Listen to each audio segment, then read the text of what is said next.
kamu? Alah Bini.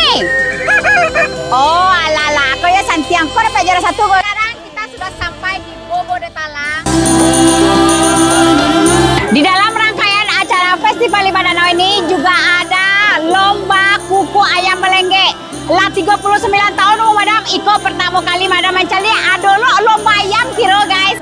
Festival Lima Danau mendunia. Sesuai slogannya memang cocok wisata Kabupaten Solo ini mendunia karena ada 5 danau, pemandian air panas, kebun teh. Yang paling madam suka naik jeep sambil menikmati hijaunya ladang dan birunya air danau. Ditambah lagi orang-orang lokal di sini sangat ramah-ramah dan welcome sama turis. Dan yang gak kalah uniknya ternyata 74 nagari se-Kabupaten Solo punya sambal lado yang unik-unik dan beda-beda.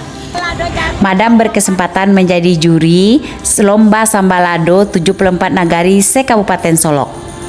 Dan ternyata sambal lado jo macam-macam, mulai do yang diabui, digongseng, dipanggang, bermacam-macam, dan sadonyo lama-lama sana.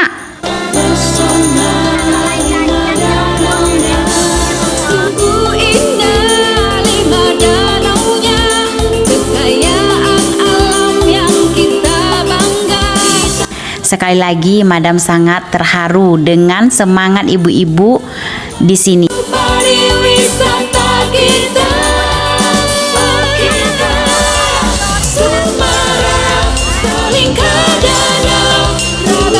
Jadi segera buat rencana liburan akhir tahun kalian ke Alahan Panjang atau Kabupaten Solo. Goodbye.